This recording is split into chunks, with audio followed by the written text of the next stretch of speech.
venu pour adorer le roi de gloire. Aujourd'hui, tu es venu pour célébrer Jéhovah. Aujourd'hui, tu es venu pour adorer le lion de Juda.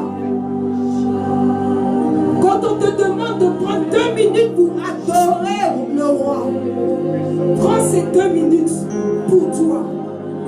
Tu n'es pas là pour un frère ou une soeur. Tu es là pour toi, pour Dieu.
De Dieu soit sur chacun de nous. Amen. Bien. Alors nous avons commencé notre grand thème qui est la transformation de l'être. Amen. La transformation de l'être. Donc nous avons vu la création de l'âme. Amen. Comment est-ce que l'âme a été créée? Dans Genèse chapitre 2 verset 7.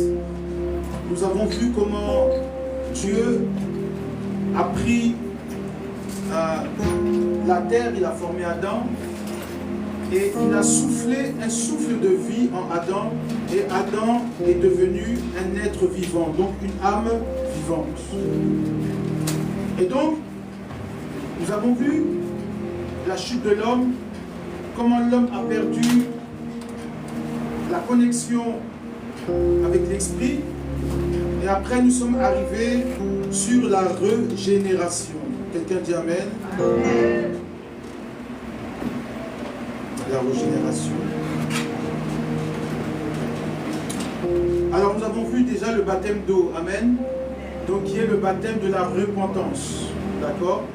Donc, nous avons vu qu'une personne qui donne sa vie à Dieu doit premièrement passer, pour accéder à la nouvelle naissance du moins, doit passer par la nouvelle naissance. Et donc la nouvelle naissance commence par le baptême d'eau et après le baptême de l'esprit. Donc nous avons vu que le baptême d'eau, c'est le baptême de la repentance. Donc il fallait renoncer aux œuvres mortes, il fallait renoncer à notre caractère, il fallait renoncer à ce que nous sommes. D'accord?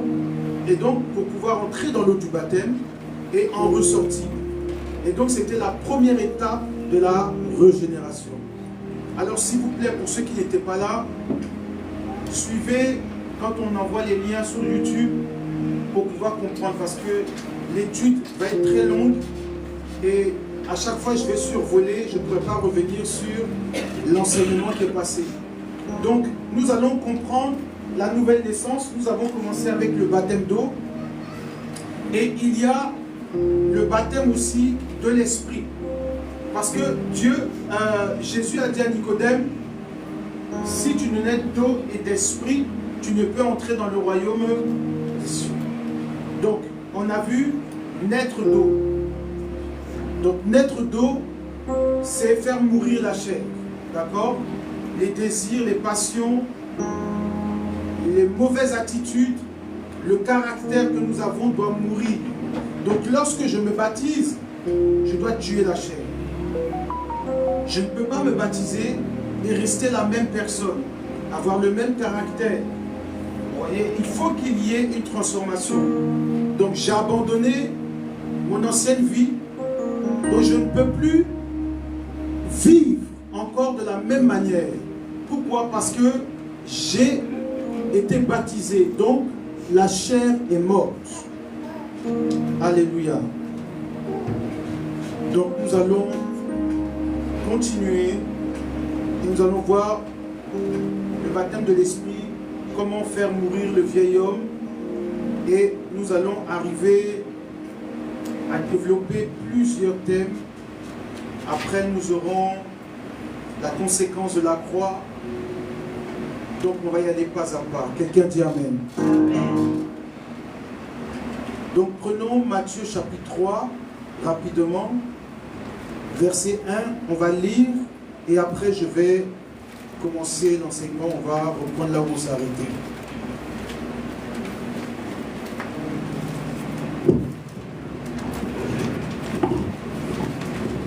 Est-ce qu'on peut se tenir debout pour la lecture? Matthieu chapitre 3 à partir du verset 1er. Je lis la parole de Dieu. En ce temps-là parut Jean-Baptiste prêchant dans le désert de Judée. Il disait, repentez-vous car le royaume des cieux est proche.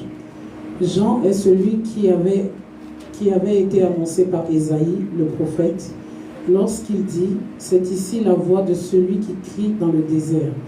Préparez le chemin du Seigneur, aplanissez ses sentiers. Amen. Amen. Tu vas lire à partir du verset 6 maintenant.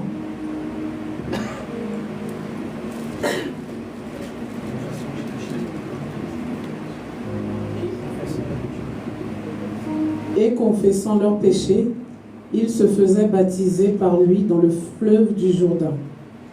Mais voyant venir à son baptême beaucoup de pharisiens et de sadducéens, il leur dit, race de vipères, qui vous a appris à fuir la colère à venir? Produisez donc du fruit digne de la repentance. Amen. Amen. Que quelqu'un dise Amen. Amen. On s'assoit. Donc, c'est ce que nous avons vu la semaine dernière. Donc ça, c'est le baptême d'eau, qui est le baptême de la repentance. Et donc, lorsque je me baptise, je dois tuer, d'accord, la chair, le vieux moi, le caractère, la mauvaise identité. D'accord? Et donc, cela donnera place à l'homme nouveau, l'homme régénéré. D'accord? Alors nous allons lire maintenant Romains chapitre 6 et on va commencer notre enseignement du jour et nous allons comprendre la suite du baptême parce qu'il y a la sortie de l'eau et il y a après ce qu'on appelle naître de l'esprit. Donc c'est ce que nous allons toucher aujourd'hui parce que Jésus a dit si tu ne nais d'eau et d'esprit. Donc nous allons voir comment naître de l'esprit aujourd'hui. Romains chapitre 6, à partir du verset 1 jusqu'au verset 6. Celui qui a trouvé, il peut m'aider. Romains 6, oui. Que dirons-nous donc? Demeurerions-nous dans le péché afin que la grâce abonde? Loin de là, nous qui sommes morts au péché, comment vivrons-nous encore dans le péché? Ignorez-vous que nous tous qui avons été baptisés en Christ, c'est en sa mort que nous avons été baptisés. Nous avons donc été ensevelis avec lui par le baptême en sa mort, afin que, comme Christ est ressuscité des morts par la gloire du Père, De même, nous aussi, nous marchions en nouveauté de vie. Oui. En effet, si nous sommes devenus une même plante avec lui par la conformité à sa mort, nous le serons aussi par la conformité à sa résurrection. Sachant que notre vieil homme a été crucifié avec lui, afin que le corps du péché fût détruit, pour que nous ne soyons plus esclaves du péché. Quelqu'un dit Amen. Amen. Alors vous voyez ici dans Romains chapitre 6, la Bible dit bien une chose. Il dit, demeurions-nous encore dans le péché, parce que la grâce de Dieu est là. Vous voyez, souvent on se dit que comme Dieu fait grâce, alors si on pêche, Dieu va forcément nous pardonner. Or, l'apôtre Paul ici dit, loin de là, nous qui sommes morts au péché, comment vivrons-nous encore dans le péché? Ignorez-vous que vous avez tous été baptisés en Jésus-Christ? C'est en sa mort que vous avez été baptisés. Nous avons donc été ensevelis avec lui par le baptême en sa mort, afin que comme Christ est ressuscité des morts, pour la gloire du Père, de même nous aussi, nous marchions en nouveauté de vie. Donc ce qui veut dire que le baptême a créé en nous la mort. Quand Jésus est mort, d'accord, c'est l'image du baptême. C'est-à-dire que la mort de Jésus, c'est nous, notre entrée dans l'eau. Et quand Jésus ressuscite, et bien quand nous sortons de l'eau, aussi nous ressuscitons avec Jésus-Christ. Alléluia. Et donc, c'est une nouvelle vie qui commence. Vous voyez? Parce que quand Christ est sorti du tombeau, il a pris maintenant son apparence immortelle. C'est-à-dire, il a pris toute son apparence glorieuse. Et donc, nous, lorsque nous ressuscitons avec lui, nous devons aussi revêtir la nouvelle personne qui vit en nous. Et regardez au verset 6, on dit que le vieil homme doit mourir. C'est ce que tu as tué lorsque tu t'es baptisé. Vous voyez, le vieil homme, c'est ça. C'est le caractère, c'est la chair, c'est l'hypocrisie, c'est la méchanceté, c'est la sorcellerie, c'est tout ce que tu as tué. Et donc, c'est ce qu'on appelle le vieil homme. La méchanceté, le côté négatif qui est en toi doit mourir. C'est le vieil homme. Et donc, lui, il est mort. Et quand tu es sorti de l'eau, tu es ressuscité avec Dieu. Amen. Amen. Donc, le baptême met à mort le vieil homme. Celui qui vivait dans notre chair. Et lorsque la mort est effective, il y a la naissance de l'homme nouveau, qui lui est attaché à l'esprit qui appartient à Dieu. Amen. Amen. Je vous ai expliqué que il y a le corps, il y a l'âme et il y a l'esprit. Donc lorsque je me baptise, je tue la chair. Mon âme est dans l'obligation maintenant de se tourner vers l'esprit qui appartient à Dieu. Et c'est ce qui crée en nous la connexion. Vous voyez, c'est ce qui crée la connexion. C'est-à-dire que aussi longtemps que ton âme est rattachée à la chair, est rattachée à tes désirs. Donc c'est-à-dire que si tu n'as pas réussi lors de ton baptême à tuer ta vieille nature, eh bien ton âme ne pourra pas se connecter à Dieu. Donc c'est-à-dire que tu seras dans l'émotion, dans les sensations. De temps en temps, tu vas ressentir la présence de Dieu et à d'autres moments, tu ne vas rien ressentir. Pourquoi? Parce qu'en fait, ton âme est entre les deux. Vous voyez? Sachant que l'âme est la composition de la chair et de l'esprit. Ce qu'on a vu dans la première séance. Et donc, l'âme peut être attachée à la chair et peut être attachée à l'esprit. Mais lorsqu'on se baptise, sachant que la chair meurt, donc l'âme peut faire quoi? Il ne peut que se tourner vers où? L'esprit. Donc tant que tu n'as pas tué ton vieux caractère, tu ne peux pas devenir un homme spirituel. Donc, ne disons pas que parce que la grâce de Dieu existe, alors on peut pécher. L'apôtre Paul nous dit, loin de là. Parce que sachez une chose, c'est que lorsque vous avez été baptisé, eh bien c'est en la mort et la résurrection de Jésus. Donc les gens qui disent que Dieu savait que j'allais pécher, alors la grâce va venir. L'apôtre Paul nous met en garde et il nous dit que nous là, on a pris conscience de cela. Donc on n'est pas comme les autres. Vous savez, je vais vous expliquer un peu la grâce. La grâce intervient dans la vie des païens et non des chrétiens. Est-ce que quelqu'un me comprend? Ok, on ne me comprend pas. Amen. Qui n'a pas compris? J'explique bien. La grâce là, c'est plus pour nous. La grâce, c'est pour les pécheurs. Le païen qui, lui, a vécu toute sa vie comme un brigand, un meurtrier, lorsqu'il vient à Jésus-Christ, qu'est-ce que Jésus lui fait? Il lui fait grâce. Donc, c'est-à-dire que lui, qui était auparavant un brigand, il a été justifié. Donc, c'est pour ça que la Bible dit que si j'ai été crucifié avec Christ, et si je vis, ce n'est plus moi qui vis, c'est Christ qui vit en moi. Nous, on est arrivé à cette étape-là. Mais lui n'est pas encore arrivé à l'étape où Christ vit en lui. Donc lui, il a l'étape de la transformation. Et donc la grâce opère dans la vie de celui qui vient à Jésus.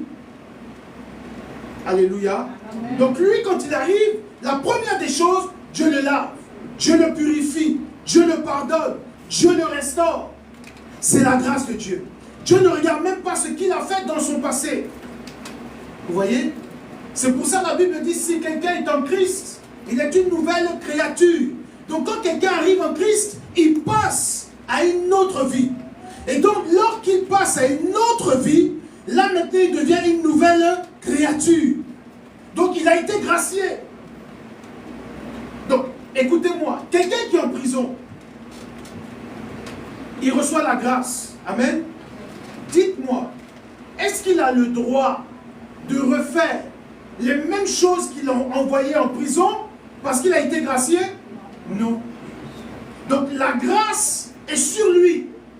Donc c'est un gracié. Mais la grâce ne peut pas continuer parce qu'il doit revivre encore les mêmes choses. Ce n'est pas possible. Quand la grâce elle vient, elle te fait sortir de ton état. Un prisonnier a été gracié. Il sort de la prison. Mais il n'a plus le droit de récidiver. Il n'a plus le droit de refaire ce qu'il a fait. Sinon la grâce n'a plus d'effet. La grâce ne va pas, c'est pas parce que le président t'a gracié que bon, comme je suis un homme gracié, je peux faire tout ce que je veux. C'est pas comme ça. Et l'apôtre Paul nous dit que c'est pas parce qu'il y a la grâce que nous allons vivre dans le péché. Nous là, nous ne sommes plus au stade de la grâce parce que nous vivons la nouvelle création. Donc, quand tu vis la nouvelle création, c'est Christ qui est en toi. Et donc, si Christ est en toi, tu as besoin de quelle grâce encore? Elle est déjà en toi. Donc maintenant, toi, tu vis en nouveauté de vie. Donc toi, tu ne vis plus dans les braquages, tu ne vis plus dans la sorcellerie, tu ne vis plus dans la méchanceté, mais tu vis dans la perfection avec Dieu. Est-ce que vous comprenez? Quand on fait grâce, c'est un ignorant qu'on fait grâce.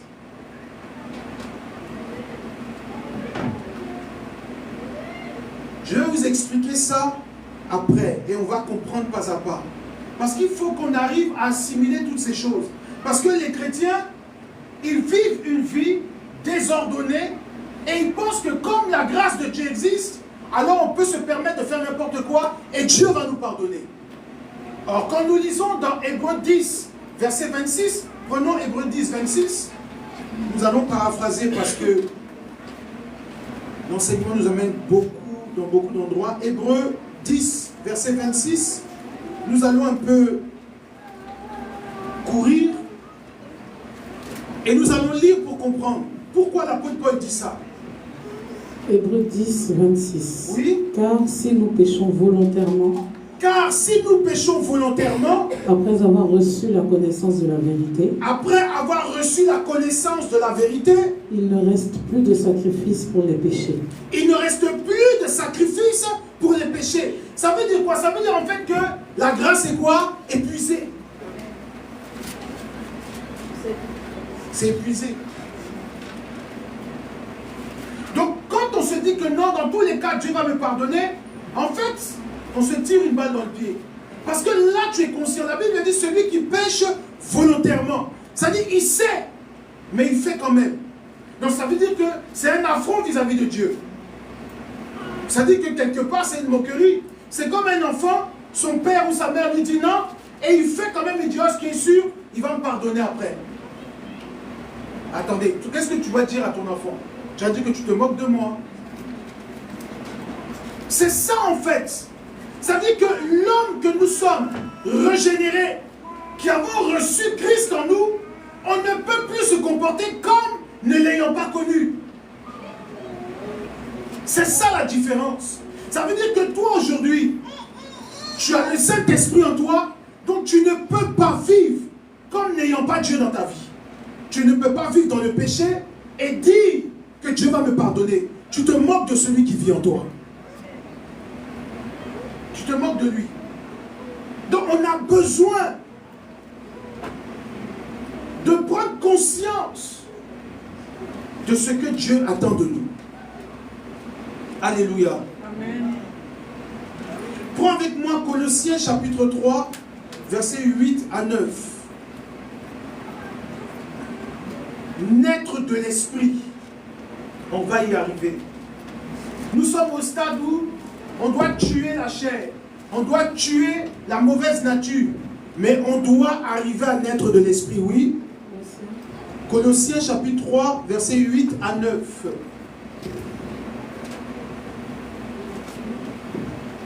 Mais maintenant, renoncez à toutes ces choses, oui, à la colère, à l'animosité, oui, à la méchanceté, à la calomnie, oui, aux paroles déshonnêtes qui pourraient sortir de votre bouche. Amen. Amen. C'est bon? Qui a entendu? Reprends. Mais maintenant, renoncez à toutes ces choses. Attends, stop. Pourquoi on dit mais maintenant? Pourquoi on dit mais maintenant? Hein? Pourquoi on dit mais maintenant? Parce que tu es une nouvelle quoi? Créature. Donc on dit mais maintenant. Ça veut dire qu'au jour d'aujourd'hui, tu es quelqu'un de nouveau. Donc on s'adresse à toi, tu es quelqu'un de nouveau, oui? Renoncez à toutes ces choses. Renoncez à toutes ces choses. À la colère. À la colère. À l'animosité. À l'animosité. À la méchanceté. À la méchanceté. À la calomnie. À la calomnie. Aux paroles déshonnêtes. Aux paroles déshonnêtes. Qui pourraient sortir de votre bouche. Qui pourraient sortir de quoi? De votre bouche. Merci. Or, la Bible déclare que c'est de l'abondance du cœur que la bouche parle. Donc, quand tu fais sortir de mauvaises paroles, qui parle? C'est ton cœur. Et le cœur, c'est qui, j'ai dit? C'est l'âme. C'est pour ça que quand on lit le livre de Luc, chapitre 6, je vais revenir plus tard dessus, quand on dit que l'homme tire le bon trésor de son cœur. Donc en réalité, quand par exemple, tu dis à Grâce, je t'aime pas, en fait c'est parce que ton âme réellement ne l'aime pas. Ce n'est pas des paroles en l'air. Vous voyez? C'est l'âme qui parle. Voilà pourquoi la Bible dit que c'est de l'abondance du cœur, donc de l'âme que la bouche parle. C'est pour ça que la Bible dit ne faites pas sortir de telles paroles de votre bouche. Parce que ça signifie que c'est celui qui est en toi qui est en train de parler. Or, lui, il est mort. Lui, il est mort. Donc, il ne peut plus parler ainsi. Il ne peut plus se venger. Il ne peut plus désirer le mal d'autrui. Lui, il est prompt à la réconciliation. Il est prompt à dire stop au mal. Parce que lui, il est né de nouveau. Il est mort à toutes ces choses. Ces choses-là n'existent plus en lui. Quand il s'est fait baptiser, il a fait mourir la colère. Il a fait mourir l'hypocrisie. Il a fait mourir la méchanceté. Il a fait mourir la sorcellerie. Donc aujourd'hui, sa bouche est sanctifiée. Parce que son âme est sanctifiée. Donc la nouvelle naissance commence là, ici. Le brisement. Tu dois rééduquer ton âme. Tu dois apprendre à ton âme à recommencer à zéro.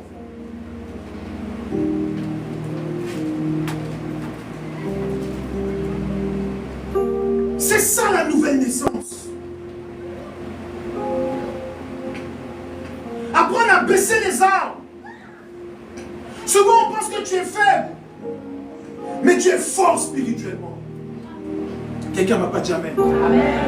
Vous savez, quand quelqu'un te fait du mal et que toi tu le bénis, c'est là que Dieu voit que tu es fort. Quand tu réponds, tu es faible. Pourquoi? Parce qu'on a vu que c'était l'homme qui animal. L'homme animal répond de la même manière qu'on lui a fait. Pourquoi? Parce que lui, il n'a pas l'esprit. Il est psychique. Il a l'âme et il a la chair. On le mord, il fait quoi? Il mord. On a vu ce passage. L'homme animal. Donc c'est ça. Ça dit que tu me frappes, je te frappe. Mais l'homme spirituel, on le frappe, il bénit. Pas parce qu'il est faible, mais parce qu'il est au-dessus de la chair. Il ne se laisse pas contrôler par ses émotions. Il ne se laisse pas dicter par la vie humaine et charnelle.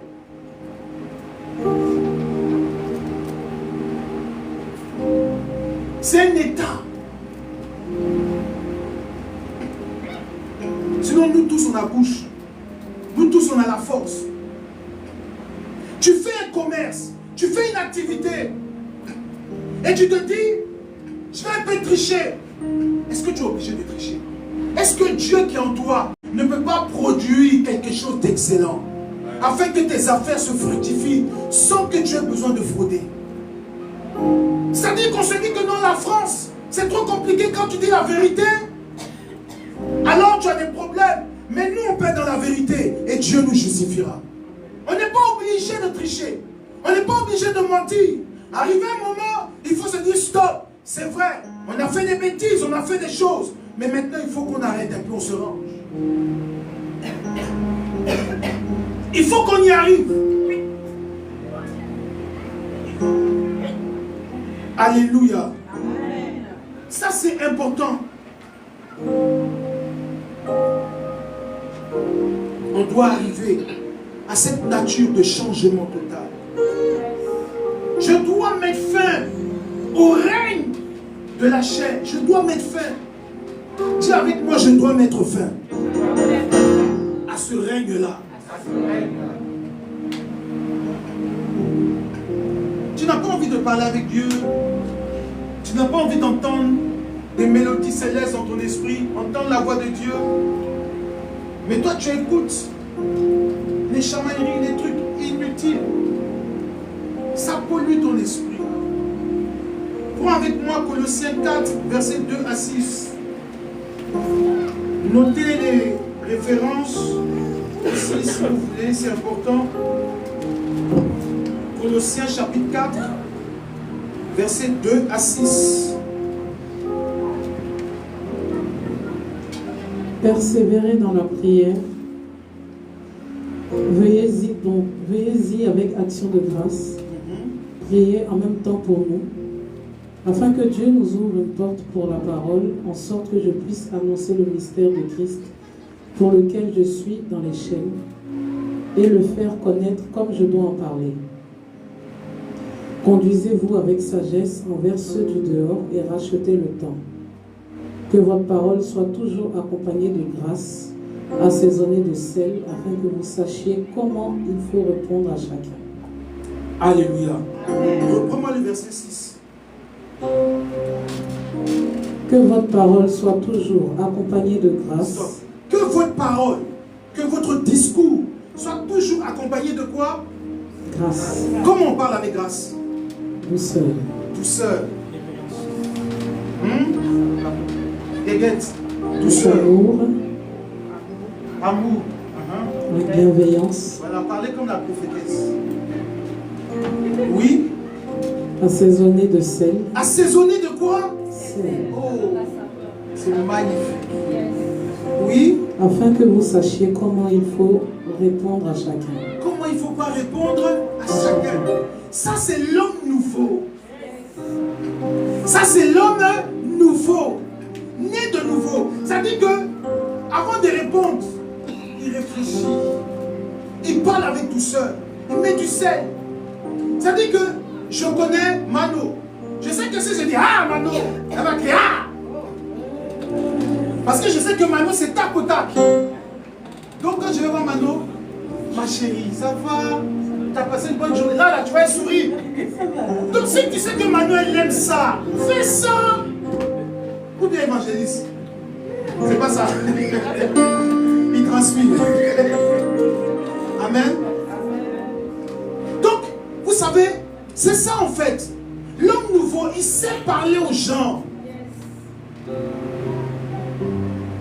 Il sait que maman dit toi elle aime la douceur. Donc je vais parler calme. Non. Je vais parler comme non, calme. Parce que celui qui est en face de toi là, il aime la douceur. Si tu es trop violent, il ne va pas supporter. Or l'homme nouveau fait de telle sorte à ce que lorsqu'il part, il ne blesse pas, il ne frustre pas, il ne fait pas mal, il ne détruit pas. Au contraire, lui quand il parle, il construit, il arrange. C'est l'homme nouveau. Vous savez, il y a très longtemps, à l'église, il y avait un conflit entre deux sœurs. Vous voyez? Et il y a un jour, il y a une sœur qui m'a appelé pour me dire que non, si ma sœur elle vient, moi je ne viens plus. Il faut la chasser. Je lui ai dit que je ne pourrais jamais la chasser. La manière dont je t'aime là, c'est comme ça et aussi je l'aime. Donc, si vous deux vous ne pouvez pas être ensemble, c'est vous qui voyez. Mais moi je chasserai personne. Aujourd'hui, les deux sœurs elles sont côte à côte, elles marchent ensemble.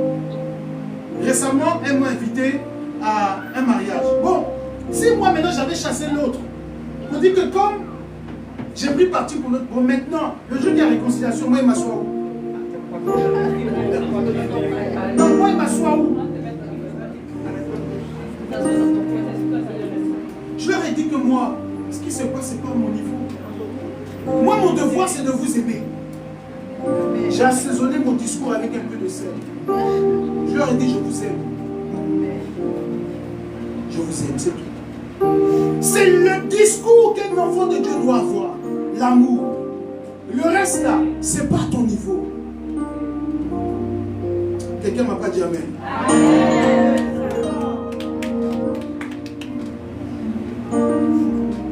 J'ai pas besoin d'entrer dans ce qui se passe.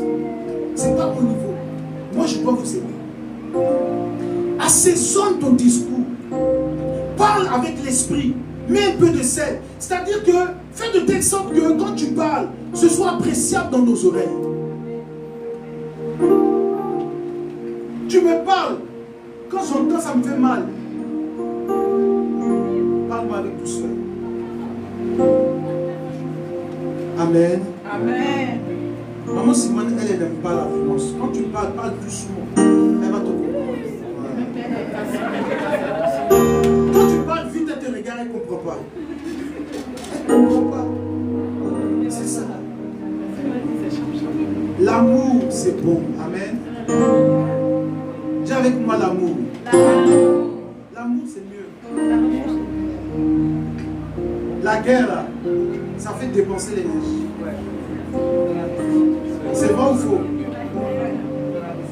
Ça fait dépenser l'énergie.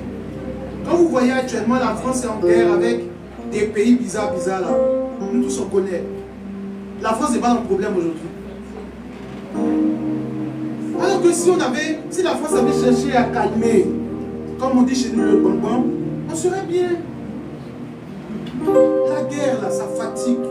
Ça fatigue. Mais ce n'est pas de leur faute aussi. Comme tout ça, c'est des choses qui nous arriver. Prends avec moi Colossiens chapitre 3, versets 10 à 16. On va aller doucement. Nous sommes là, naître de l'esprit. Hein. Nous sommes toujours dans la nouvelle naissance. Nous sommes dans naître de l'esprit. Colossiens 3, 10 à 16. Colossiens 3, 10. Et ayant revêtu l'homme nouveau, qui se renouvelle dans la connaissance selon l'image de celui qui l'a créé. Stop.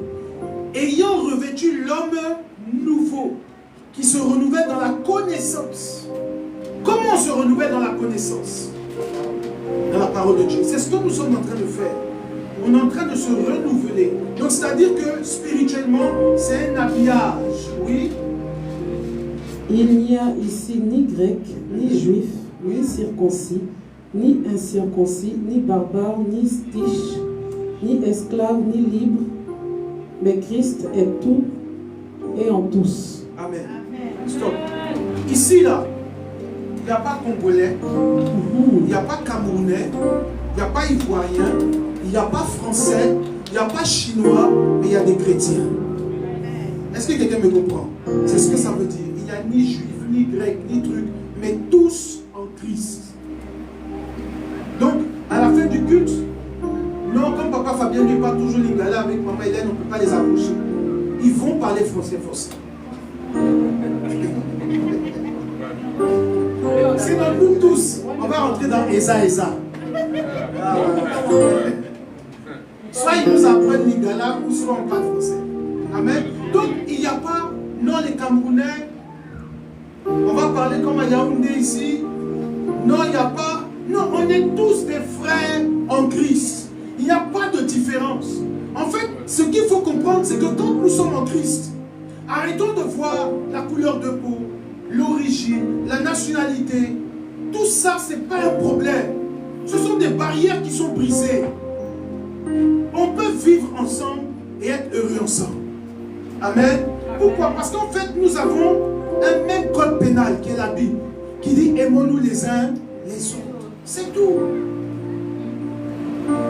Non, lui il est blanc, non, lui il est noir. Ça fait quoi?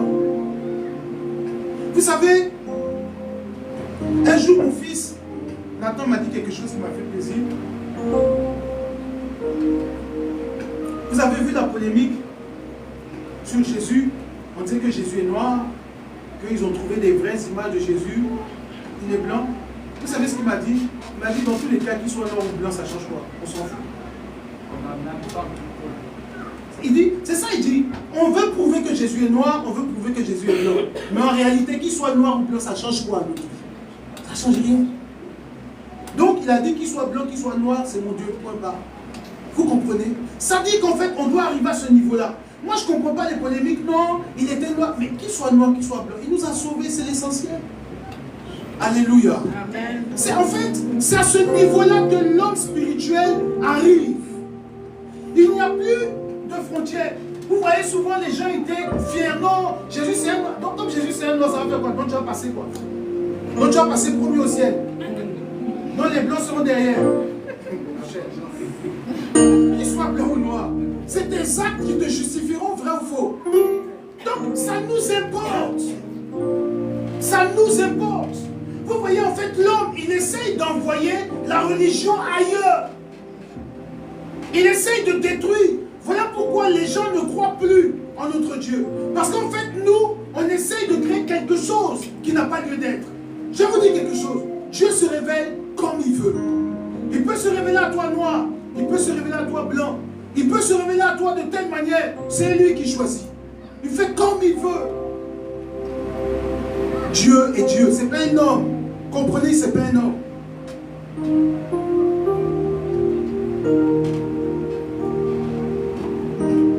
Aimons-nous. Oui, on peut avancer. Verset 12. Ainsi donc, comme des élus de Dieu, saints et bien-aimés, revêtez-vous d'entrailles de miséricorde, de bonté, d'humilité, de douceur, de patience. Supportez-vous les uns les autres, et si l'un a sujet de se plaindre de l'autre, pardonnez-vous réciproquement. De même que Christ vous a pardonné, pardonnez-vous aussi. Mais par-dessus toutes ces choses, revêtez-vous de la charité, qui est le lien de la perfection. Amen. Amen. Il dit, par-dessus tout, revêtez-vous de quoi? La charité. Dans d'autres versions, on dit quoi? L'amour. C'est le lien de quoi? La perfection. L'homme spirituel, c'est quelqu'un qui a un grand cœur. Il aime tout le monde. Vous savez, quelqu'un qui est très spirituel, quand il arrive quelque part, il apaise tout de suite de par sa présence. Son discours est bienveillant. Son discours est toujours à point. Il y a des gens, on aime tellement leur présence, pas parce qu'ils savent s'habiller, ou parce qu'ils sont élégants, ou parce qu'ils ont une belle tête, mais parce que leur âme est remplie d'amour. Remplie d'amour. Je veux qu'on s'aime. Amen. Oui. Verset 15. Et que la paix de Christ à laquelle vous avez été appelés pour former un seul corps règne dans vos cœurs et soyez reconnaissants. Que la parole de Christ habite parmi vous abondamment. Instruisez-vous et exhortez-vous les uns les autres en toute sagesse, par des psaumes, par des hymnes, par des cantiques spirituels, chantant à Dieu dans vos cœurs sous l'inspiration de la grâce. Quelqu'un dit Amen. Vous savez, quand on est ensemble, quand on se retrouve chez nous dans la maison, quand tu reçois un frère, une soeur, entretenez-vous avec quoi? Des chants, des psaumes, des prières. Au lieu de regarder des bêtises, de faire n'importe quoi, réunissez-vous et priez. Ça va faire du bien. Ça va apaiser, ça va apporter de la paix, ça va apporter de l'amour. Il faut que tu entretiennes ta spiritualité. Alléluia. L'homme spirituel, il est comme ça. Il aime avoir des moments de prière avec ses frères, avec ses soeurs. Il aime ça. Vous voyez, quand par exemple, ta soeur a un problème, tu pries pour elle. Quand ton frère a un problème, tu pries. Tu ne vas pas dire que non, la prophétesse Dani, c'est son problème. Elle et ses enfants, moi ce qui est sûr, moi mes enfants vont bien. Tu n'es pas né de nouveau, tu es très méchant. Quand tu payes quelque chose, ah, attends, je fais plaisir à Sœur Flora, je vais acheter un petit truc là pour ses enfants. Dimanche tu viens, ah tiens, c'est pour Aaron, tiens, c'est pour tant. Ah, dit, hey, vraiment ma soeur, que Dieu te bénisse. Ça ne fait pas plaisir. Dans ça là, c'est difficile. Il y en a, ils n'ont jamais fait de cadeau à quelqu'un ici.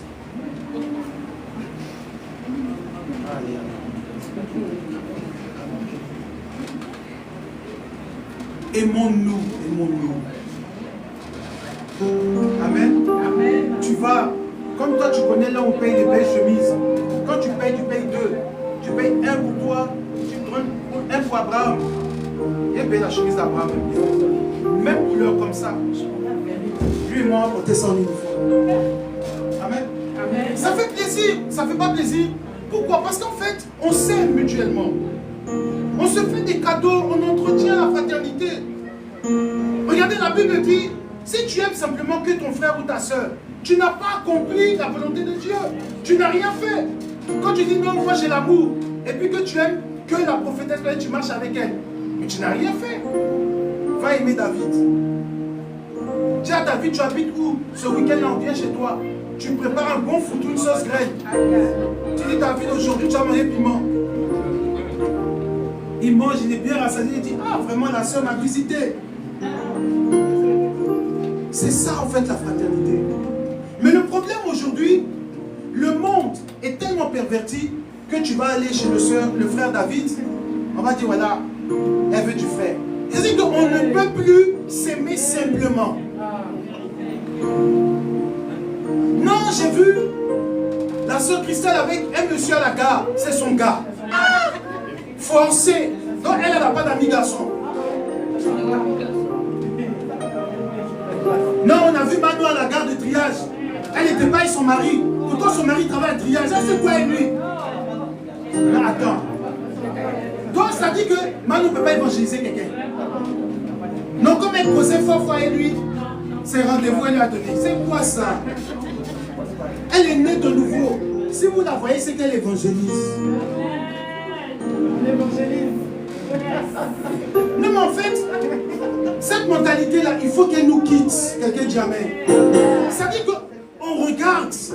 Ça dit qu'il y en a, c'est des scénaristes. Ça dit qu'ils auraient dû travailler à Hollywood. Ça dit quand ils voient comme ça, ils n'entendent pas. Hein. Non, ça c'est obligé. Arnaud là, il causait de ça avec la soeur, c'est obligé.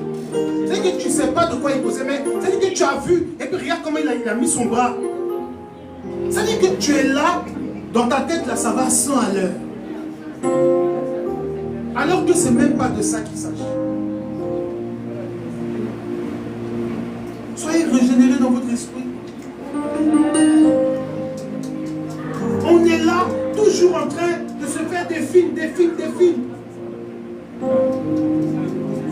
Saint-Esprit te donne la paix du cœur. Que celui qui t'agite là, qui fait film d'1h45 dans ton cœur, qui se taise.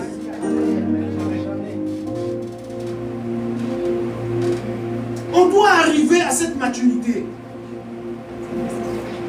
Alléluia. Amen. Donc la nouvelle naissance, c'est mettre fin à ça. 2 Corinthiens 5, 17, Galates devient, si j'ai été crucifié, d'accord, c'est avec Christ. C'est avec Christ que j'ai été crucifié. Et comment j'ai été crucifié? C'est lors du baptême. Donc le jour de mon baptême, je suis mort à toutes ces mauvaises choses. Et je suis une nouvelle personne. Amen.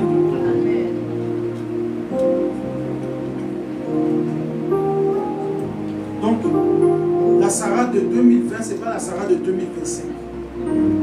Si c'est encore la même Sarah, c'est qu'il y a un problème. Amen. C'est qu'il y a un problème.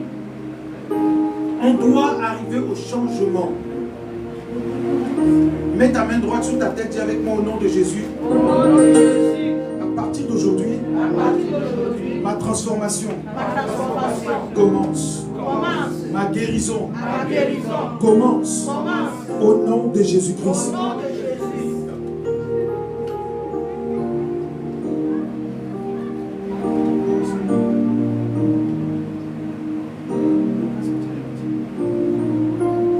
Amen.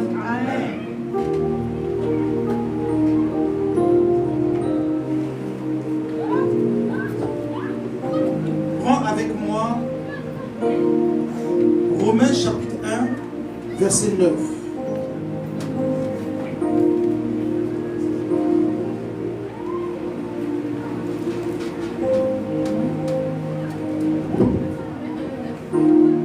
Romains chapitre 1, à partir du verset 9.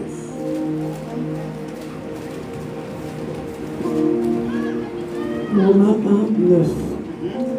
Dieu que je sers à mon esprit dans l'évangile de son Fils, m'est témoin que je fais sans cesse mention de vous, demandant continuellement dans mes prières d'avoir enfin, par sa volonté, le bonheur d'aller vers vous. Car je désire vous voir pour vous communiquer quelques dons spirituels, afin que vous soyez affermis, ou plutôt afin que nous soyons encouragés ensemble au milieu de vous par la foi qui nous est commune à vous et à moi.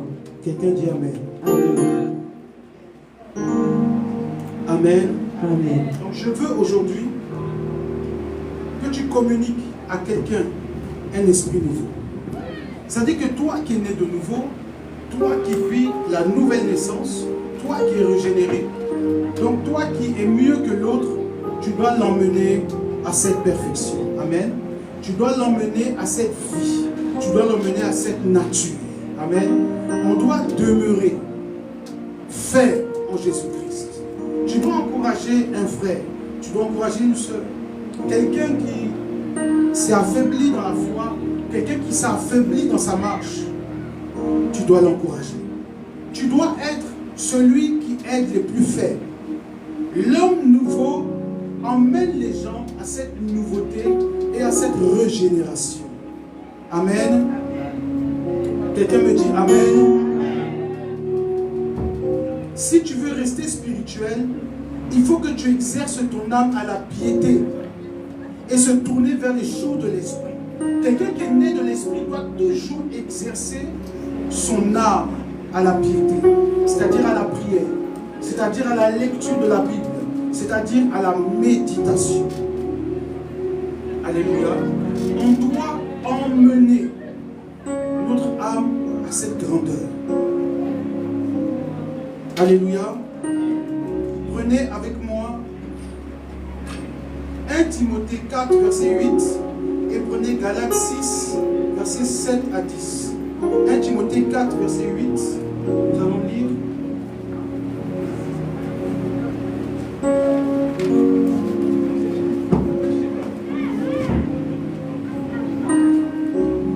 Timothée 4, verset 8.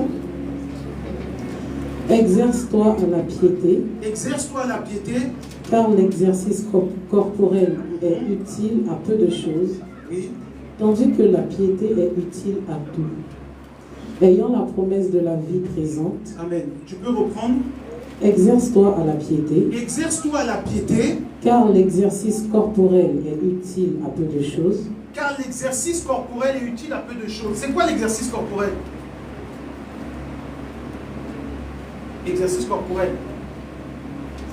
C'est le corps, c'est la chair. Il est utile à peu de choses. Amen. C'est-à-dire faire le sport, c'est pas ça qui va restaurer ton âme. Amen. Ça fait du bien à ta chair, mais c'est utile pour peu de choses. C'est bien pour ta santé. Je ne dis pas qu'on ne doit pas faire du sport, on doit en faire, c'est bien. Mais ce n'est pas ce qui va régénérer ton être. Oui. ayant la promesse de la vie présente et de celle qui est à venir. Amen. Donc, exercez-vous à la piété, Mhm. c'est exercez-vous aux choses spirituelles. Comment on s'exerce à la piété? Dans la prière, dans la méditation, dans le jeûne. Ça dit qu'il faut exercer ton âme. Vous voyez? Pour qu'en fait, lorsque les moments difficiles vont arriver, que tu puisses tenir ferme. Que tu puisses être fort. Alléluia. Que tu puisses supporter l'adversité. Souvent quand on nous attaque, souvent quand on nous combat, eh ben, on ne supporte pas et on n'arrive pas à surmonter parce que spirituellement, nous ne sommes pas forts. Amen. Qui a Galates 6, versets 7 à 10. Galates 6, versets 7 à 10. Est-ce qu'on peut lire? Galates 6, 7 à 10. Oui. Ne vous y trompez pas, on ne se moque pas de Dieu. Ce qu'un homme aura semé, il le moissonnera aussi. Celui qui sème pour sa chair moissonnera de la chair la corruption, mais celui qui sème pour l'esprit moissonnera de l'esprit la vie éternelle. Quelqu'un dit Amen. Amen. Donc ça, on a vu, on en a parlé. Donc, c'est ça, s'exercer à la piété. C'est-à-dire qu'il faut semer les choses de l'esprit. Donc, si tu sèmes l'esprit, tu vas récolter quoi? Les choses de l'esprit. Donc, quand tu pries, c'est une semence. Quand tu lis la Bible, c'est une semence. Quand tu adores Dieu, c'est une semence. Quand tu jeûnes, c'est une semence. Et c'est quelque chose qui va te suivre. Vous voyez? Et souvent, il arrive que Dieu nous bénit sans qu'on s'y attende. Parce qu'en fait, on avait tellement prié que la chose est arrivée. C'est pour ça qu'il faut prier continuellement pour que les bénédictions coulent sans s'arrêter. Amen. Amen. Donc ça dit que quand toi tu t'arrêtes de prier, c'est comme tu coupes la chaîne. D'accord? Donc, sois continuellement dans les bonnes œuvres, sois continuellement dans les bonnes actions, et tu verras ça continuellement se manifester dans ta vie. Ne pense pas que, par exemple, quand tu reçois une bonne nouvelle, c'est parce que tu as fait quelque chose de bien. Non, c'est en fait, ça remonte à plus loin que ça. Ça dit que tu avais fait un jeûne il y a 2 ans, et Dieu a programmé qu'aujourd'hui tu es la bénédiction. Vous voyez? Parce qu'en fait, tu as semé. Et ce que tu as semé là a produit quelque chose. Mais quand on sème, on ne récolte pas tout de suite. Donc, c'est-à-dire que quand tu fais du bien à quelqu'un aujourd'hui, ne pense pas que tout de suite tu vas récolter. Tu peux récolter l'année prochaine. Mais quand tu vas récolter autre chose. Amen. Amen. Tu veux t'acheter, je ne sais pas, une nouvelle voiture. Tu as aidé quelqu'un. Toi-même, tu n'as pas de voiture, mais tu as cotisé pour quelqu'un. Et puis un matin, tout le monde se tourne vers toi. Parce que la Bible dit que Dieu bénit au quoi? Au centuple. Et tu as des gens qui disent, mais Dieu nous a mis à cœur. L'autre va t'appeler, Dieu m'a mis à cœur. L'autre va t'appeler, Dieu t'a mis. En fait, c'est ce que tu as fait dans la vie de quelqu'un qu'on est en train de te faire. Dieu est en train de toucher les cœurs. C'est ce que tu as semé que tu es en train de récolter. Tu as tellement participé au mariage des gens, le jour que tu vas te marier, tu ne vas même pas payer quelque chose. Les gens vont tout acheter. Parce que tu as tellement semé dans la vie des gens. C'est ça en fait, s'exercer aux bonnes œuvres. Donc ne t'arrête pas de faire du bien. Fais-le. Tu ne sais pas où est-ce que Dieu te visitera. Alléluia. Lorsqu'une personne est régénérée, elle devient spirituelle. ces deux étapes de la nouvelle naissance que nous avons vue soient gravées et ancrées en toi. Parce que si tu n'as pas réussi ces étapes-là, eh bien ta prière, ta consécration, ton intimité n'aura pas d'impact. C'est l'homme nouveau qui communique avec Dieu. C'est l'homme nouveau qui parle avec Dieu. Et c'est l'homme nouveau qui s'adresse à Dieu et Dieu le répond. Si tu n'as pas cette vie nouvelle, alors tu ne peux pas être en Christ. La Bible dit que c'est en Christ que les choses se passent. En Christ. Gloire à Dieu. Que Dieu nous bénisse. On va juste introduire le thème de la semaine prochaine, qui est la conséquence de la croix. Prends avec moi Romains 8, verset 3, et on va rebondir la semaine prochaine. Et ça, la conséquence de la croix, c'est le centre et la clé de notre vie chrétienne. Romains 8, verset 3. La puissance et la conséquence de la croix. Oui. Car, oui. chose impossible à la loi, Car chose impossible à la loi, parce que la chair la rendait sans force, la chair la rendait sans force. Dieu a condamné le péché dans la chair. Dieu a fait quoi? Il a condamné le péché où? Dans la chair, oui. En envoyant à cause du péché son propre Fils dans une chair semblable à celle du péché, et cela afin que la justice de la loi fût accomplie en nous, qui marchons non selon la chair, mais selon l'esprit. Quelqu'un dit Amen. Amen. Ça, c'est ce qu'on va travailler, la conséquence de la croix. Ça dit que quand on est né de nouveau, on doit prendre conscience de ce que Jésus-Christ a fait sur la croix. Amen. Amen. La Bible dit que Dieu a fait quoi? Il a condamné le péché où? Dans la chair. Donc, c'est-à-dire que le mal, il est dans la chair. Alors, pour libérer l'homme charnel, qu'est-ce que Dieu a fait? Il a envoyé Jésus et il lui a donné quoi? Un corps charnel. Il lui a fait un corps. Et maintenant, quand Dieu condamne le péché dans la chair, Jésus-Christ, lorsqu'il est sur la croix, qu'est-ce qu'il a sur lui? Le péché de quoi? De l'humanité. Donc, quand Jésus monte sur la croix, Jésus condamne le péché de l'humanité où? À la croix. Donc, quand Jésus meurt sur la croix, qu'est-ce qui va se passer? Il dit quoi? Père, pourquoi m'as-tu abandonné? Ça, c'est un grand mystère qu'on va travailler. Les gens n'ont pas compris. Les gens ont dit qu'il appelait Dieu. Il n'appelait pas Dieu. C'est une question, à votre avis, pourquoi il a dit Père? Pourquoi m'as-tu abandonné? Oui? Il y a le truc que nous ayons abandonné. Non. Il dit Père, pourquoi m'as-tu... Il était sur la croix, il dit Père, pourquoi m'as-tu abandonné? Oui. Question, qui peut répondre? Oui? Merci. C'est-à-dire que le corps est divisé en trois. Il y a le corps, il y a l'âme et il y a l'esprit. Amen. Qu'est-ce qui se passe? Le corps, Dieu condamne le péché dans le corps. Donc Jésus, il est là. C'est l'homme charnel, 100% humain, rempli du péché. Maintenant, qu'est-ce que je vous ai dit? Que l'esprit ne peut pas habiter dans un corps quoi? Souillé. Donc qu'est-ce que l'esprit qui est en lui va faire? Va quitter.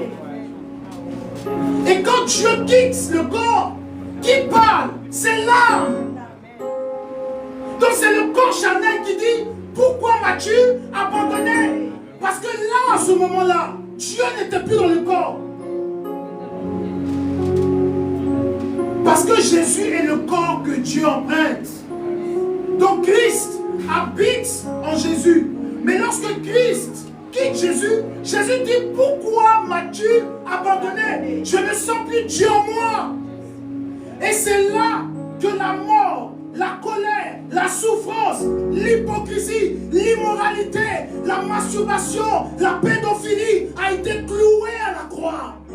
Et la Bible dit dans le livre de Colossiens, il a dépouillé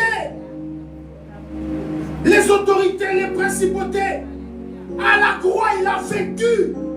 Parce que ce qui était impossible à la loi, c'est-à-dire que quand Dieu regarde la loi, il n'y a rien qui peut faire que l'homme soit sauvé. Alors Dieu envoie Jésus et il met un fardeau sur lui.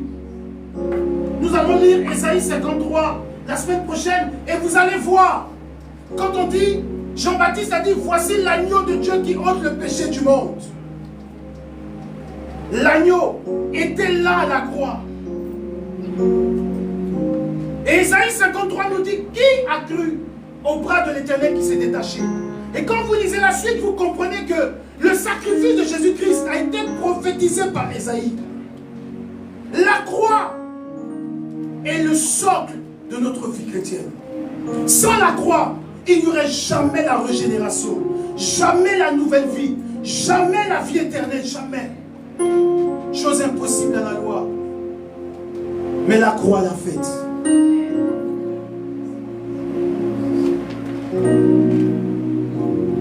Ça, c'est ce que nous allons voir la semaine prochaine. Et vous allez comprendre qu'est-ce qui s'est passé dans la croix. Parce qu'il faut savoir que ce qui était sur la croix, c'était comme un torchon sale. C'était comme un torchon sale. Il n'y avait plus rien dedans. Dieu n'était plus là.